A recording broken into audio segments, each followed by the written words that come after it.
आपका अवतार कैसे हुआ? तो नंदीश्वर बता रहे हैं कि शिलाद नाम के ऋषि हुए। शिलाद जी के विवाह नहीं था, कोई संतान नहीं थी, विवाह नहीं होगा तो संतान नहीं होगी। तो उनके पितरों ने उनसे कहा कि हमको हमारा उद्धार करने के लिए तुम पुत्र उत्पन्न करो।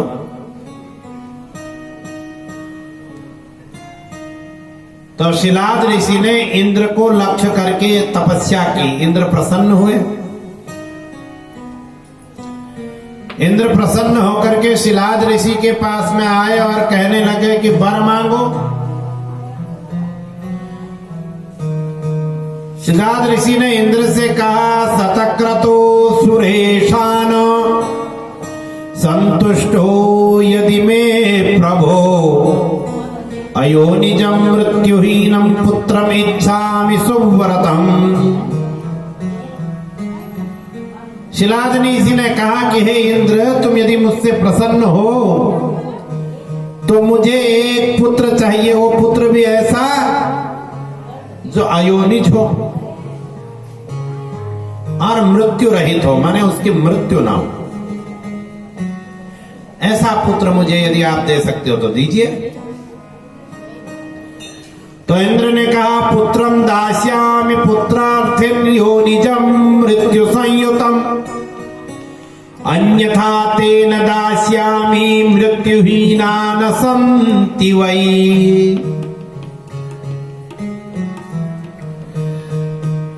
इंद्र ने कहा, देखो शिलाद ऋषि, मैं तुमको पुत्र तो दे सकता हूं, आप पुत्रार्थी हो, आपको पुत्र की इच्छा है, पुत्र तो मैं आपको दे दूंगा, परंतु कैसा पुत्र दूंगा? योनिज पुत्र दूंगा, जो योनि से उत्पन्न हो और जिसकी मृत्यु भी होगी। मैं मृत्यु रहित पुत्र तुमको नहीं दे सकता। उन्होंने कहा इंद्र ने कि मैं भी मृत्यु रहित नहीं हूं, मेरी भी मृत्यु होनी है। ये मृत्यु रहित पुत्र तो हे ऋषिवर आपको ब्रह्मा और विष्णु भी नहीं दे सकते। हम कोई देवता भी आपको यह मृत्यु रहित पुत्र नहीं दे सकते, क्योंकि हमारी स्वयं की मृत्यु होगी।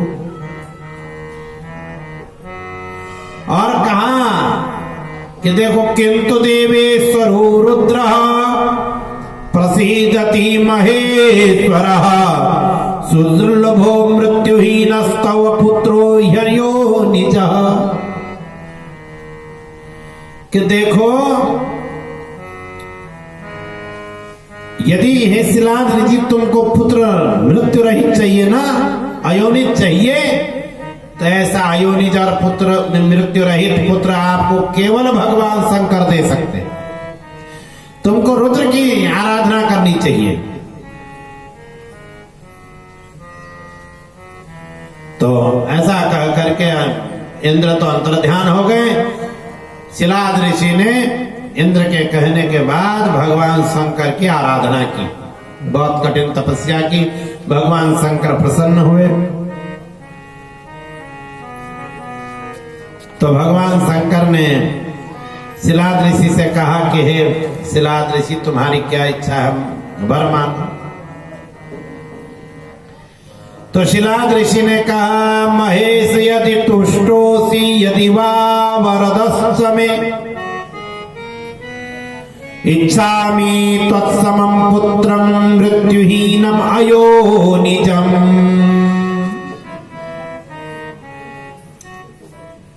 शिलाद ने कहा कि हे महेश, हे पार्वती पति, हे शंकर, यदि आप मुझसे प्रसन्न हो तो ना, और वर देना चाहते हो तो मुझे वर दीजिए। कहते हैं कि इच्छामि त्वत्समं, आपके समान पुत्र चाहता हूं। और आपके समान पुत्र भी कैसा? अयोनिजम मृत्युहीनम, अयोनिज पुत्र चाहिए और मृत्यु न हो जिसकी, ऐसा पुत्र मुझे आप दीजिए। तो शिव जी ने कहा कि हे शिलाद ऋषि, तुमने जो वर मांगा है ना, वो वर मैं तुमको दूंगा। पूर्व में देवताओं ने मेरी आराधना की थी, देवताओं ने मेरी आराधना की और मुझसे कहा कि आप अवतार धारण करो, अभी तक मेरा अवतार नहीं हुआ।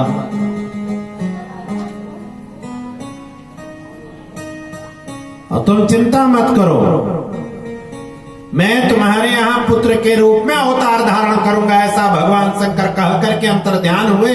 शिलाद ऋषि अपने आश्रम में लौट के आए। उन्होंने वहां के ऋषि मुनियों को अपनी तपस्या के बारे में बताया और कहा कि शिव जी का अवतार होगा मेरे घर में। अब शिव जी का अवतार होगा। बहुत समय से शिलाद ऋषि तप करने गए थे, तो नित्य हवन करते थे, यज्ञ करते थे। तो अब यज्ञ बहुत समय से तप कर रहे थे, तो यहाँ अग्निशाला की जो अग्नि थी वो भी बुझ गई, अग्नि कुंड भी मिट्टी से भर गया। तो उसको खोदने लग गए, और जैसे ही खोद रहे थे, खोदते खोदते ही उसमें भगवान शंकर प्रकट हो गए। नंदीश्वर भगवान की। शिलाद ऋषि ने कहा, त्वयाहं नंदितो यस्मान् नंदीनां नाम सुरेश्वर, तस्मात् त्वां देवमानंदं नमामि जगदीश्वरम। भगवान ने अवतार धारण किया और शिलाद ऋषि ने कहा, आपने अवतार लेते ही मुझे आनंदित कर दिया, इसलिए तुम्हारा नाम नंदी होगा। तुम सबको आनंद करने वाले हो ना, मुझे आनंद देने वाले हो, इसलिए तुम्हारा नाम नंदी होगा। ये नंदी भगवान का अवतार हुआ है, नंदीश्वर। तो उसी समय भगवान बालक बन गए, बालक मंचे से चरित्र किए। शिलाद ऋषि ने नामकरण, जातकर्म संस्कार, नामकरण संस्कार इत्यादि किए। अब ये बड़े हुए, 5 वर्ष के हुए, सांगोपांग वेदों का इन्होंने अध्ययन किया। तो 7वें वर्ष के पूरे होने पर, जब 7वां वर्ष पूरा हो गया, 8वां वर्ष चल रहा था, तो उसी समय मित्रावरुण नाम के 2 ब्राह्मण आ गए।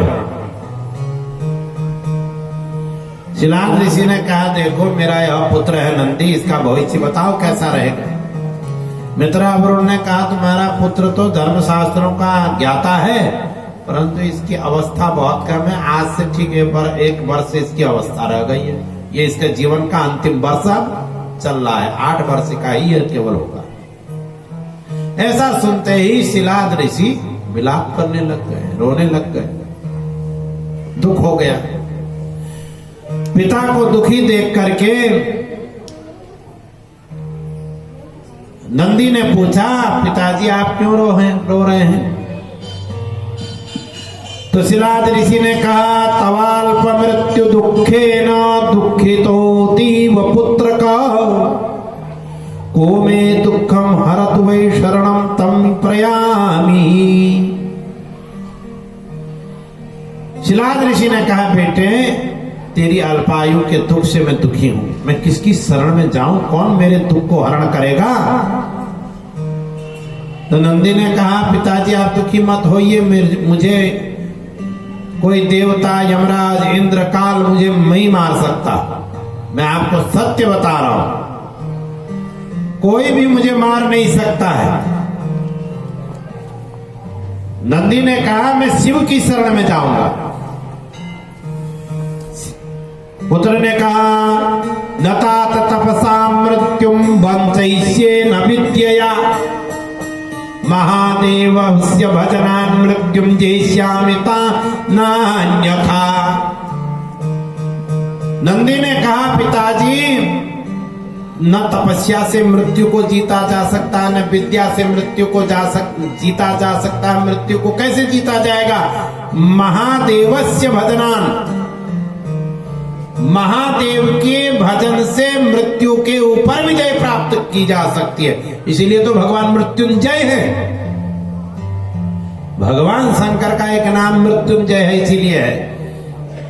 उन्होंने कहा, और कोई उपाय ऐसा नहीं है कि हम तप करें तब से मृत्यु को जीत ले। हम नहीं जीत सकते हैं मृत्यु को। यदि जीतना हो तो हमको महादेव की तपस्या करनी चाहिए। महादेवेन महादेवस्य भजनान मृत्युम जेष्यामि नान्यथा। महादेव के भजन से ही मृत्यु के ऊपर हम विजय प्राप्त कर सकते हैं। ऐसा कह करके अपने घर को छोड़ करके शिलाद पुत्र नंदीश्वर वन में चले गए और वहां भगवान शंकर की आराधना करने लग गए। शिव जी की आराधना करने लग गए। 1 वर्ष का केवल उनके पास में समय है, मृत्यु उनके सामने है और वो तन्मय से भगवान की का भजन करने लग गए, भक्ति करने लग गए। भक्ति में बड़ी शक्ति है। तो नंदीश्वर नंदी वन में जाकर के भगवान शंकर की त्र्यंबक भगवान के एकाग्र चित्त से सावधानी से रुद्र मंत्र का जप कर रहे हैं और भगवान शंकर ने नंदी को दर्शन दिया और प्रसन्न होकर के नंदी से भगवान शंकर कहते हैं, शैलादे वरदोहं ते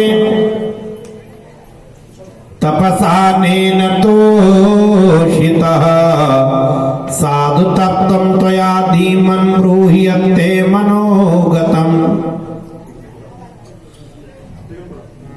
भगवान ने कहा कि हे नंदी, हे शिलाद पुत्र, मैं तुम्हारी तपस्या से संतुष्ट हूं और तुमको वर देने के लिए आया हूं। तुम जो भी कष्ट हो, जो भी वर तुम्हारा हो, वो मुझसे मांग सकते हो। भगवान ने कहा कि तुम घबराओ मत, तुम्हारी मृत्यु नहीं होगी। उन दोनों ब्राह्मणों को, मित्रावरुण को मैंने ही भेजा था कि तुम मेरी भक्ति करो। हे शिलाद, तुम तो मेरा अंश हो, मेरे अंश से अवतरित हो। जैसा मैं हूं ऐसा तुम हो। हे शिलाद पुत्र नंदी, तुम मेरे गण बनोगे। तो उसी समय भगवान शंकर ने अपनी जटा खोली। 5 जटाएं खोली भगवान शिव ने और 5 नदियां वहां उनके जटाओं से निकल गई। जटोदका, त्रिश्रोता, वृषध्वनि, स्वर्णोदका एवं जम्बू नदी, ये पंचनद बन गया, पंचनद तीर्थ बन गया, जहां पर भगवान ने अपनी यह जटाएं खोली। और उस पंचनद तीर्थ, उन 5 नदियों के जल से भगवान ने नंदी का अभिषेक किया और पार्वती से कहा कि हे पार्वती, मैं इस नंदी को अपना प्रधान गण बनाना चाहता हूं। पार्वती जी ने कहा, दातुमर्हसि देवेश नंदिने परमेश्वर महाप्रियतमो नाथ शैलादिस्तनयो मम। भगवान से कह रही हैं पार्वती जी कि हे प्रभु, आप अवश्य ही इस नंदी को प्रधान गण बना लीजिए और ये मेरा पुत्र हो गया। आज से ये मेरा पुत्र है। उसी समय भगवान ने अपने असंख्य गणों को बुलाया। गणों ने आकर के कहा भगवान से, किमर्थम च स्मृता देव याज्ञापय महाप्रभु। हे महाप्रभु, आपने हमारा स्मरण क्यों किया? हमारे को क्या आज्ञा है, बताइए। भगवान ने कहा सभी से, वीरभद्रादि से गणों से अपने कि हे गणों, ये जो नंदी है यह आज से आप सभी का अधीश्वर होगा। तुम्हारा गणेश्वर पद में इसका अभिषेक करो। ये सब तुम्हारा नायक होगा यह नंदी आज से। ऐसा कहकर सारे गणों ने नंदी को अपना गणपति मान लिया, अपना अध्यक्ष मान लिया, गणाध्यक्ष हो गए नंदीश्वर। और पार्वती जी वो पुत्र की तरह, पार्वती जी पुत्र की भांति उनको स्नेह करती है नंदी के साथ। और नंदी सबसे प्रिय गण है भगवान शंकर के। तो फिर मरुत की कन्या सुयसा से उनका विवाह भी कराया गया नंदी का। और तब से वह नंदी शिवजी की प्रसन्नता के लिए ही तप करते हैं, शिवजी की आज्ञा में ही रहते हैं, पूर्व द्वार में नंदी रहते हैं और भगवान की आज्ञा का पूर्णतया पालन करते हैं। ऐसे भगवान ये नंदी हो गए, भगवान के अवतार हैं नंदी शिवजी के। और भगवान के प्रधान गण हो गए और गणी नहीं गणाध्यक्ष हो गए नंदी जी। बोलो नंदी भगवान की जय हो।